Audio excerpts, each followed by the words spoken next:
Good afternoon. Hope everyone's doing okay today. This is Brown at IF Brown, and we are going to be talking about Obsessed by Rick R. Reed. So, this was my first time having read anything by Rick R. Reed, and if I remember correctly, it was actually his first novel as well. And it was the sixth novel to come out of the Abyss horror line that Dell put out in the early 90s. And one of the things I remembered about this novel, even before having read it or knew anything about the plot, was the cover art. And I actually saw the cover art on this article on this horror website, and this particular article was actually covering the Abyss horror line and sort of the intent that it had for pushing boundaries. And there was a lot of the cover art from some of the work that was on display. And the cover art for Obsessed was one of the things that was put out as an example. And just the cover art alone here, I mean, very spooky use of shadow, very creepy, with the intense glare of the eyes. And of course you got the woman, the dead woman at the bottom with blood streaming down from the killer's hand. I mean, very striking cover art. But I gotta say though, this was a very different type of novel from just about anything I've read. I usually stick to say supernatural horror. Every now and then I'll do like I'll read something like Coco or The Throat by Peter Straub, which there's like a more human evil running around, but usually it's supernatural horror for me. But in this case though, much like Coco and The Throat, Rick R. Reed's Obsessed, it eschews the supernatural horror and focuses explicitly on the twisted evil of a broken human nature. And that's kind of the driving point of the book as far as where the horror comes from. So his focus is on a guy named Joe McCree, who on the surface has a very good life, a very happy life. He's a successful advertising executive in Chicago, and his wife Anne is a successful supermodel. So yeah, the guy's literally married to a supermodel. The two love each other very much. They live in a nice upscale apartment in an upscale part of town, and basically they're well liked within their social circles, and the two of them they still click after all these years married together. But unfortunately, not all is as it seems, because Joe McCree has a very disturbing side hobby as a serial killer. And we're not talking like, darkly charming like, say, Dexter. We're talking twisted, sadistic, lock the door, hide your family, type serial killer. And he's actually been responsible for at least up to the beginning of this novel, 6 deaths in the Chicago area, but 4 that the media knows about and is able to connect as the same serial killer. But anyway, though, he's been doing this for a while now. Like he'll be spacing the kills out over a period of time, to where it's like he has this bloodlust that sort of wells up within him, and he'll sort of make excuses to get away from Anne and fulfill his calling, as it were. And once he's done, he comes back and everything's hunky dory. But Anne's starting to pick up on certain things, like his unexplained absences, and also the fact that there are certain attitude changes that have been sort of breaking through the surface. Minor at first, but as time has gone on, these attitude changes have resulted in some disturbing behavior on Joe's part, and enough to where Anne is seriously considering asking for a temporary separation so that they can think about things in the relationship. But Joe, though, unfortunately has screwed up in his latest murder.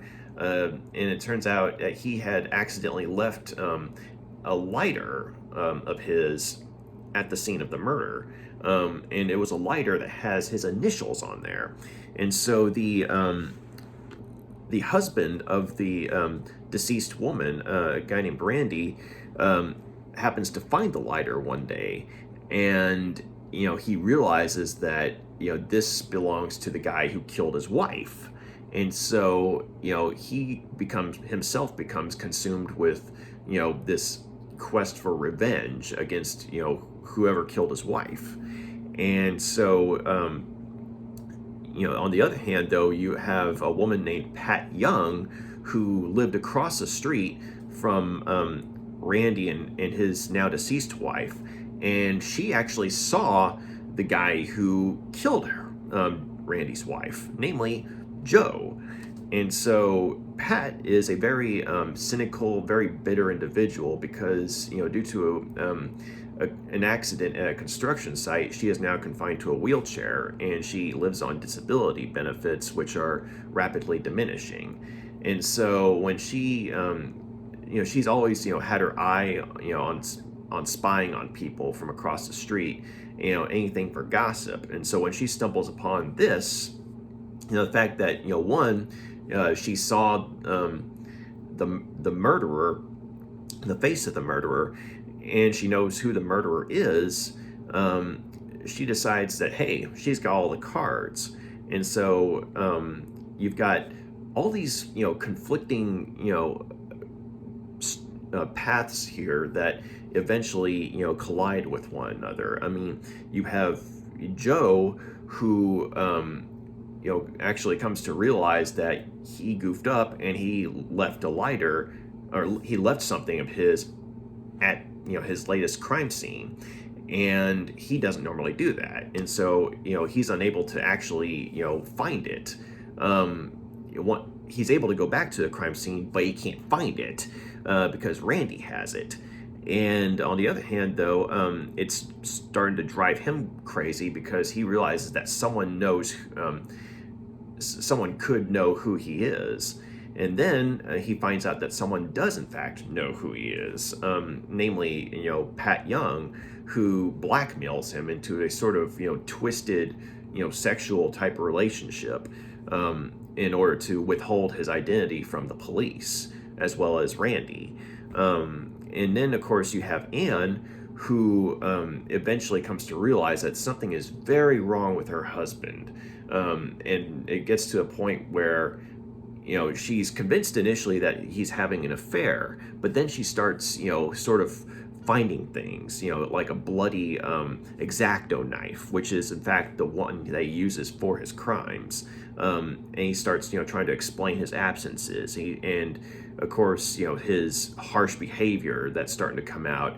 And then, she starts finding, some very disturbing journal entries of his, as well as newspaper clippings of some of the murders over the years. And so at this point, she's very disturbed, and she knows that something's wrong with him. And there's a part of her that knows that he's connected to the murder somehow, but that she doesn't want to admit that he very well could be the killer. And so she ends up calling a private detective, a guy by the name of Nick Montpierre, and he's a guy who, you think of, a private eye cliche, and you more or less got it.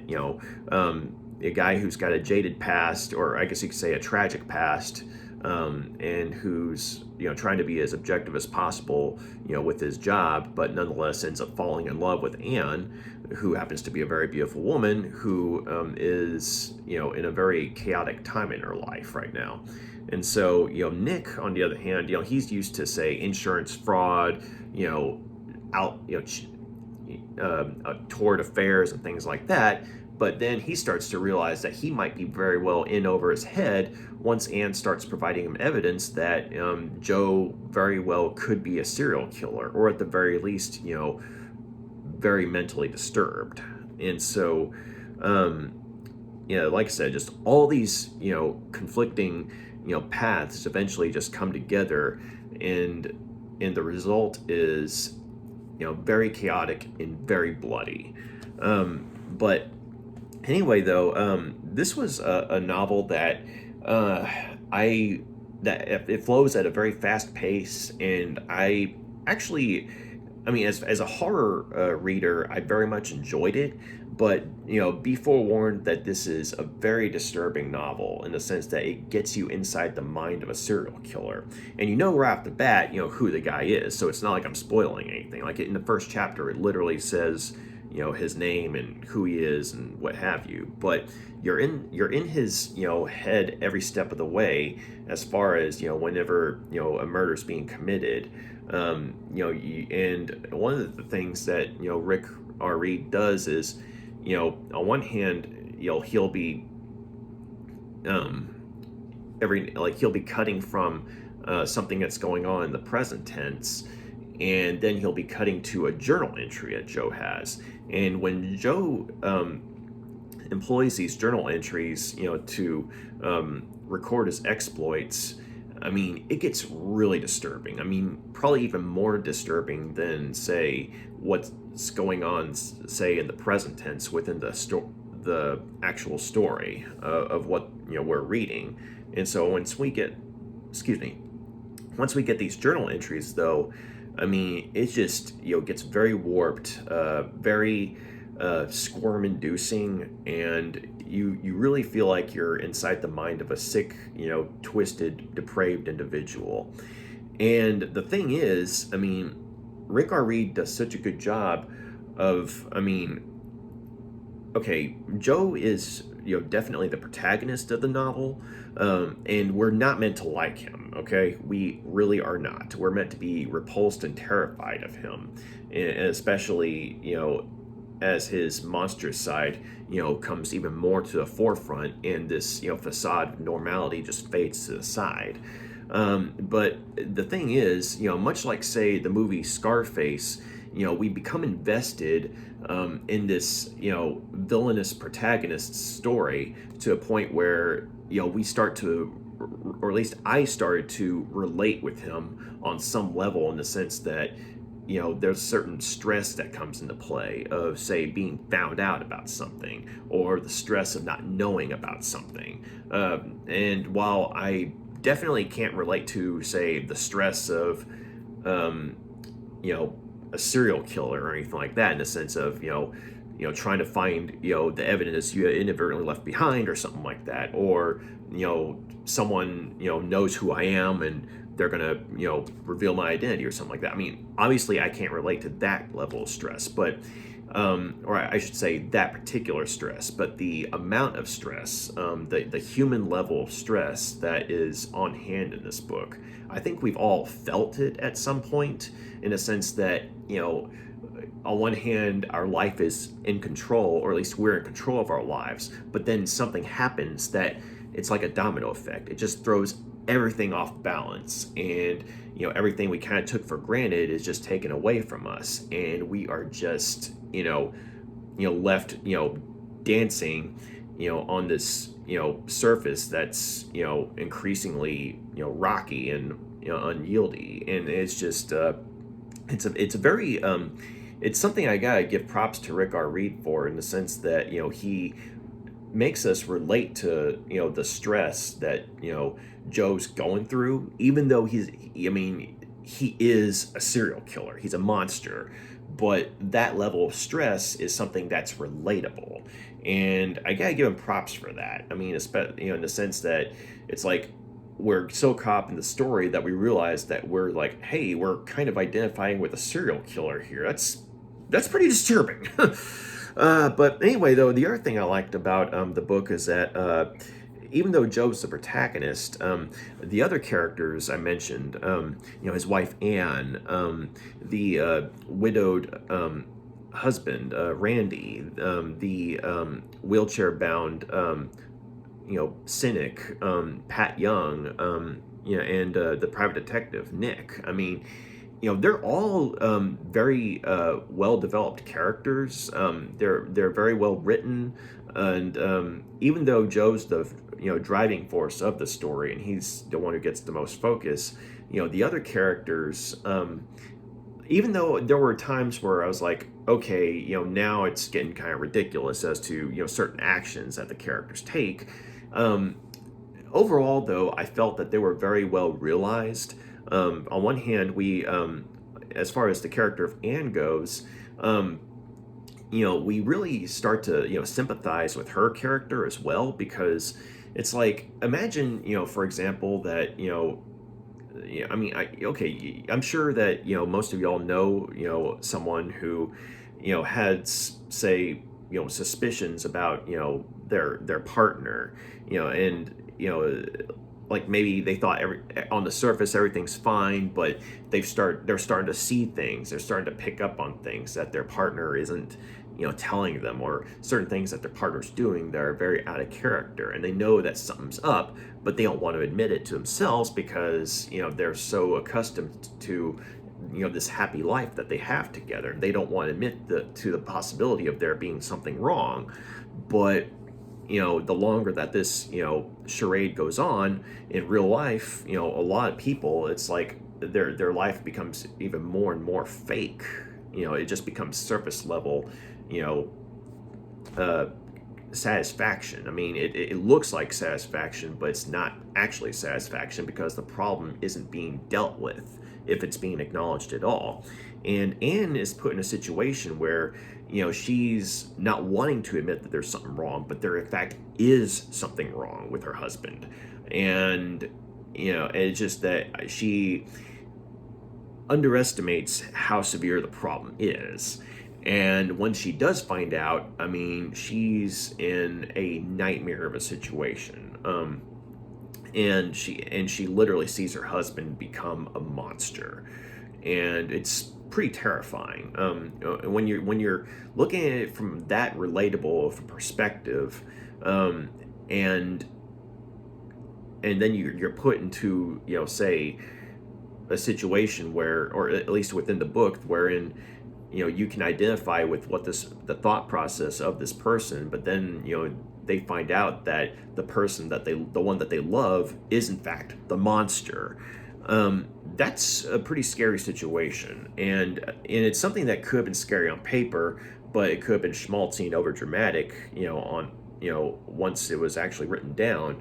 But Rick R. Reed actually does a very good job of making Anne relatable in that respect. And so the audience, or at least the readers, at least in my experience, I mean, I actually sympathized with her character a lot, because she came across as a very realistic person, and she in some ways came across as someone that you might meet in real life, even though she just happens to be a supermodel.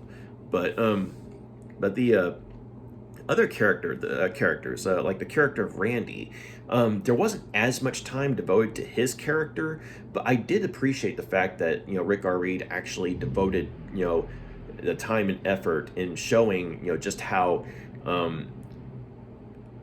unrooted from his life he was after his wife's murder, and it's just how emotionally devastated that this poor man was. And you see the effect on not only him, but on his mother and father as well, because he ends up going to live with them just to sort of recover and what have you. But the thing is, it's like he's like a 26-year-old adult, right? But there are times though where he comes across like a teenager, because he's lost the one person that he loved the most in this world, and she was taken from him in a horrific manner.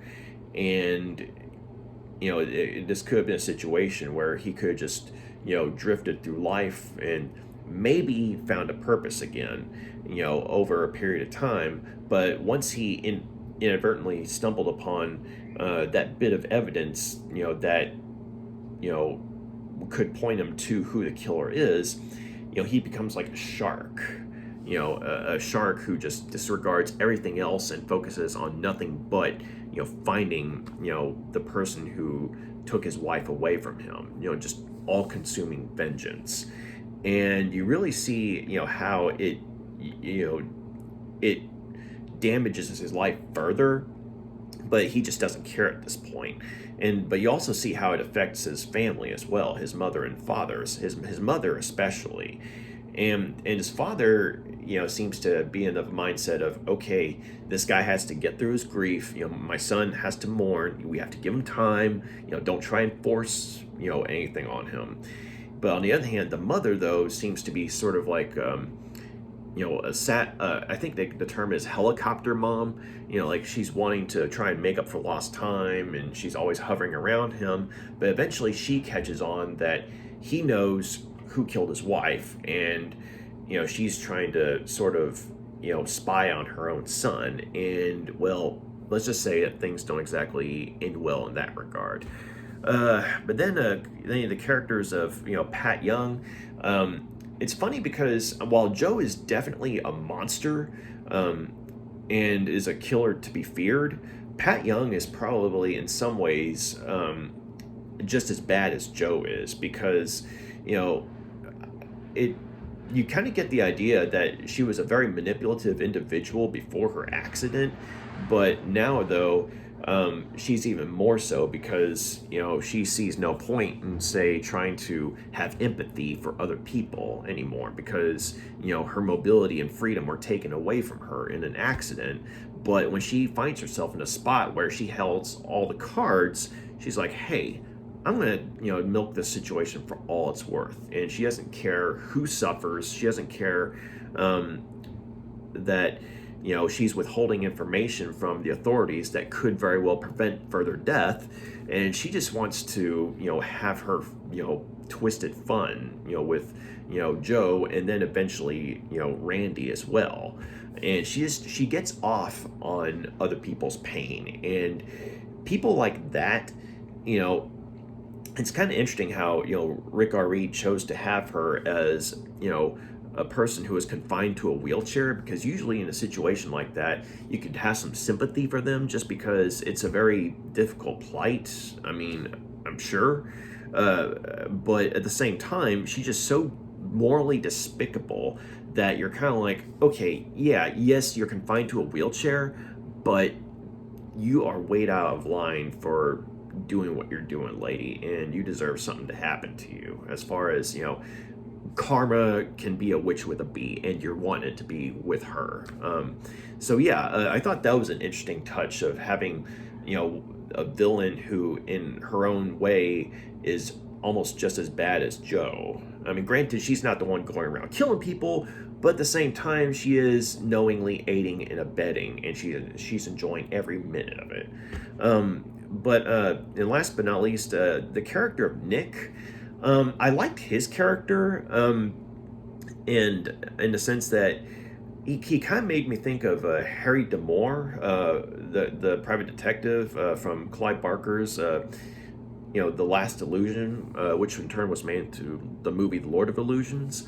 But he kind of made me think of that character, in the sense that he's someone who would be more than happy to stick with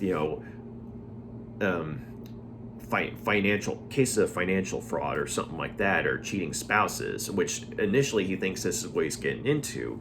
But much like Harry D'Amour, he finds himself in a nightmare of a situation, except in this case there's nothing supernatural going on. This is more just twisted real world horror. And I liked how on one hand he's trying to be objective and maintain his professionalism, but at the same time he does fall in love with Anne, and she ends up in a way falling in love with him. I mean, she's kind of using him as kind of physical and emotional support in this trying time for her. But at the same time though, there is a definite chemistry between the two, and while it might be schmaltzy at times, I mean, I'm sure it's a good portion of us have either been through a situation, or we know people who've been through a situation in which two people click, and it seems to be kind of out of the blue, but it's because there's like a really stressful situation that they're both involved in, and things just kind of happen. And it was one of those kind of situations. And so as schmaltzy as it seemed, I mean, it's not something that was altogether out of the realm of possibility. And so while he was probably the character who seemed to be the least realistic, and not to say he was a bad character, it's just that compared to the other characters that I mentioned, um, like he's the one who seemed to be the most like a fictional character. Like he was a private detective who came across like a private detective you read about in mystery novels and things like that, but or crime dramas, what have you. But and so I thought that was, I'm not gonna say it was a bad thing, but I will say that there were times where his characterization kind of collided with the characterization of the others around him, in the sense that they felt like somewhat realistic people, and he felt like someone you read about in a book, which granted you are reading about in a book, but so yeah, this was a very good book, very immersive in terms of getting inside the mind of a serial killer, as well as the havoc and mayhem that he wreaks on other people's lives through his actions, and also as well as how other people sort of adapt to these horrific events. But I will say though that while I'm someone who likes to read horror novels and watch horror movies, I mean, in terms of blood and gore, I'm usually pretty good at that, and there's quite a bit of blood and gore on hand in this book, and it's pretty disturbing in the sense that you know it's death and murder and what have you, but it's also very sexual, if that makes sense, which I don't necessarily want to get into it on this review, but considering he's a serial killer, you can probably kind of put two and two together. But anyway, though, so it's very disturbing in that respect, which, I mean, I was able to handle it. But there was a part though where I literally had to put the book down, and it was a passage in which Joe's having this sort of nightmare slash flashback to when he was a child, and he was horrifically, and sexually abused by more than one family member, and that's something that you know that's something that really disturbs me. I mean, just that subject in general. I mean, it's one of the reasons why I haven't seen the movie Mystic River, and it's one of the reasons why I have mixed feelings on the TV show Law and Order SVU. I mean, it's technically speaking, it's a good show, but when it comes to stuff like child abuse, I mean, I noticed that, like that stuff like that goes on in real life, and it's horrible. But at the same time, that's like one element of horror, that real world horror, that really turns my stomach. And this particular passage in the book, I mean, when it came to what happened to him as a child, uh, it wasn't implied. I could have handled it in that respect, like if it had just been implied. Much like, say, there were certain passages in the previous two books from the Abyss horror line, Spectres and Prodigal. There were elements of child abuse in those books, but the thing is, they were, I mean, as horrific as those moments were, they were more or less kind of implied, or they were stopped before things got out of hand, that kind of thing. But in this case, though, you see everything, metaphorically speaking. I mean, when you're reading it, I mean, you find out exactly what happened to him, and I actually got nauseous and had to put the book down for more than a little bit. Uh, and there was a part of me that was even contemplating just not finishing the book because of that passage. I mean, I know it's like blood and gore I can handle, serial killer stuff, but yeah, that thing about the child abuse though, it was just as graphic as it was, I seriously thought about not finishing the book. But I figured, okay, I've got the book, I'm already a good portion of the way through it. I don't want to be like that one critic that stormed out of the original Dawn of the Dead movie 10 minutes in, and had the audacity to write a review on it in the New York Times when he didn't even see the whole movie, or it might have been a she. I don't remember, but that actually happened. Look into it. There was a movie critic back when the original Dawn of the Dead came out, George Romero's Dawn of the Dead, and they watched the first 10 minutes and then they left saying that it was too gruesome and they couldn't finish it. And but the thing is, they went ahead and wrote a review, like a full New York Times review about a movie they only watched the first 10 minutes of. And I was just thinking to myself, I can't be like that person. I can't be like that critic. And it's like, I got this book. I've already started reading it. I'm already a good portion of the way through it. I'm going to finish this. And so I did. I mean, once I came back to it, I was able to finish the book. But I will say, though, that that particular passage, was something that very much, unsettled me and really got to me. And it kind of made me think of a line from, and I'm going to paraphrasing here, but in the movie Manhunter, Michael Mann's Manhunter, was based on I think it was, it was based on the novel Red Dragon, which introduced Hannibal Lecter to the world. But anyway, though, there was this part in the movie where William Peterson's character, he's this criminal profiler, and he's talking to his superior, and he's sharing his observations about this one particular serial killer they're trying to find, a guy called the Tooth Fairy, and his superior, is basically saying, you sympathize with the guy, and he's saying that like he's disgusted by that, and William Peterson's character says, you're damn right I do. Someone took a child and manufactured a monster, basically saying that someone through years of abuse turned an innocent child into a person who would eventually become a serial killer. And he was saying, as a child my heart bleeds for him, but as an adult, someone should blow the blankety blank out of his socks. And that line, that moment in from the movie Manhunter, that little dialogue is kind of what I flashed back on once I read that passage. I mean, after I came back to reading the book, it just made me think of that bit from Manhunter, because at this point, I mean, Joe McCree was a very compelling, serial killer villain, in the sense that you're with him every step of the way. I mean, as disturbing as his character is, but at the same time, you're hoping that someone's going to blow the so-and-so out of his socks. But then when you find out what happened to him as a kid, it's impossible not to feel some shred of pity for him. But at the same time, it's the kind of pity you feel for someone who is beyond redemption. It's like, yes, it's horrible what happened to this person.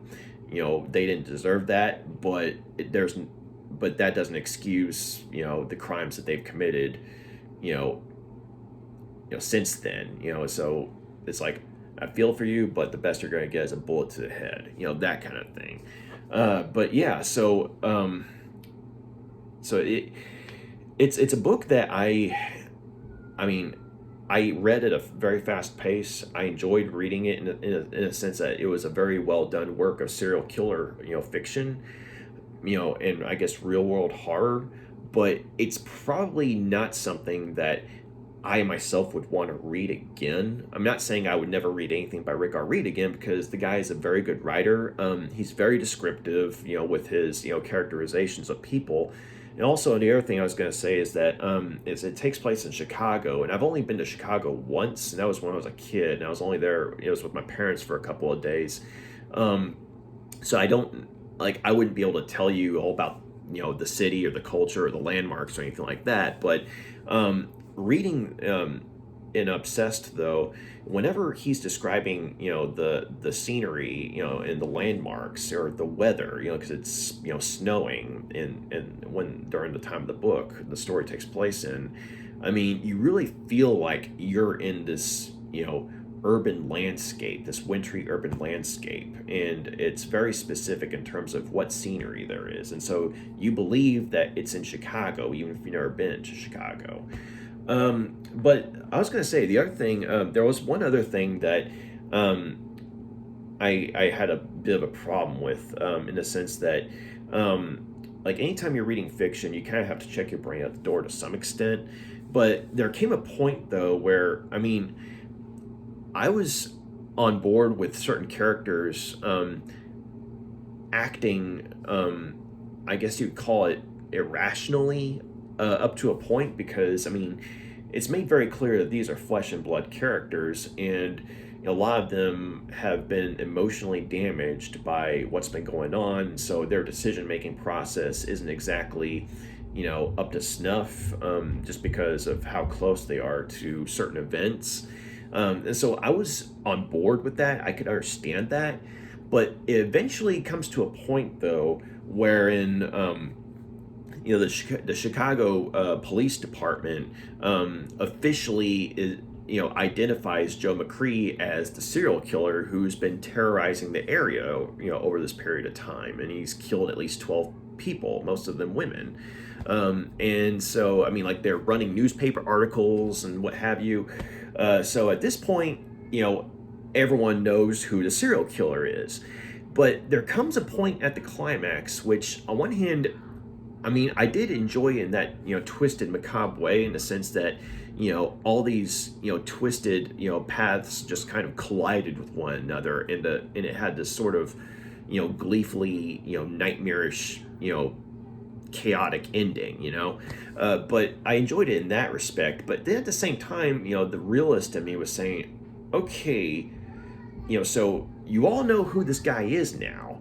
The police department knows. I mean, Joe Blow down the street knows, and Mary Sue and all that. I mean, everyone knows who this guy is. So if you're going after this guy, let me just ask you this.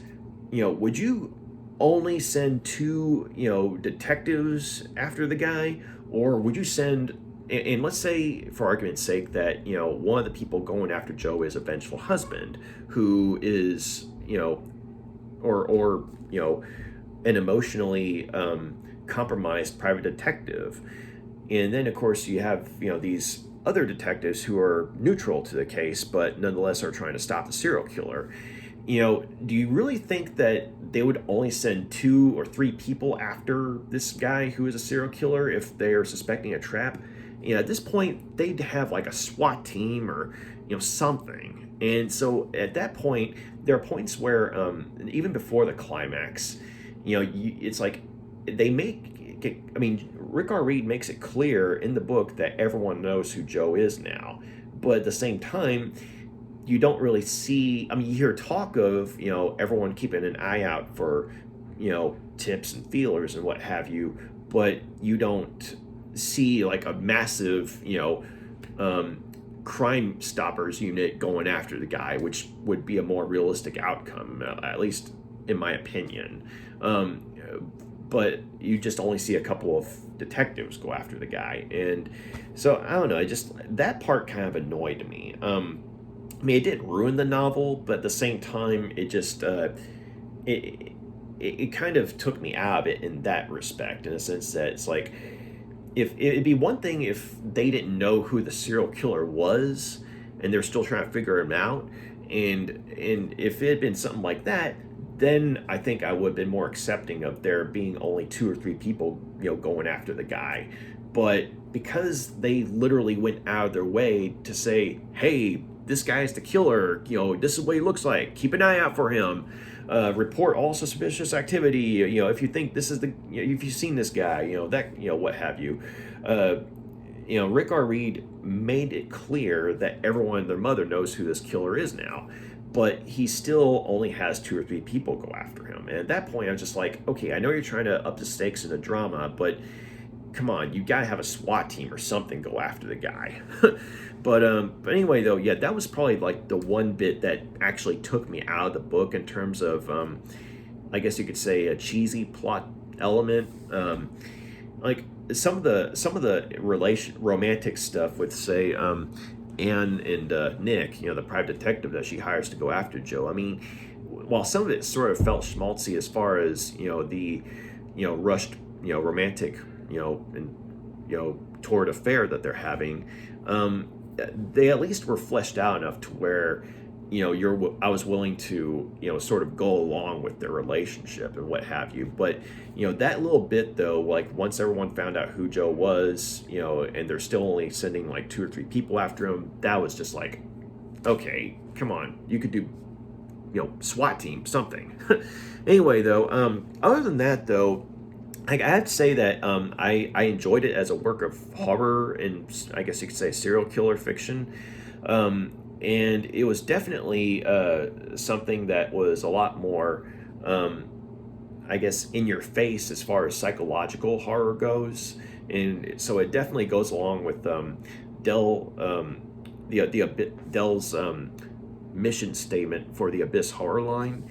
That being said, though, because of that passage, which detailed the abuse that Joe suffered as a child and the type of abuse it was and how descriptive it was.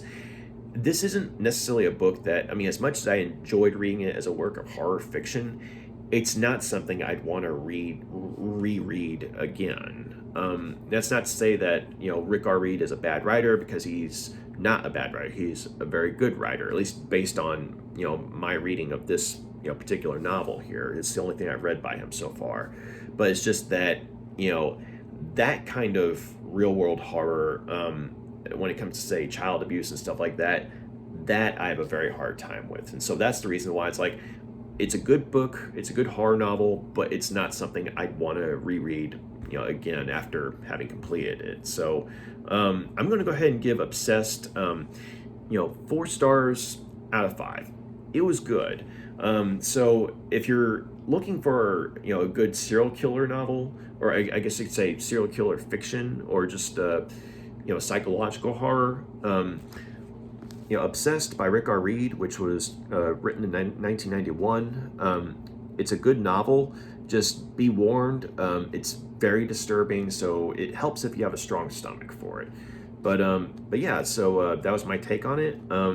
Y'all got any questions, comments? Please feel free to drop a line. Let me know. And if you like what you see here, please feel free to hit that like button and subscribe. This is Brown at Eye of Brown, and y'all have a good day. Goodbye.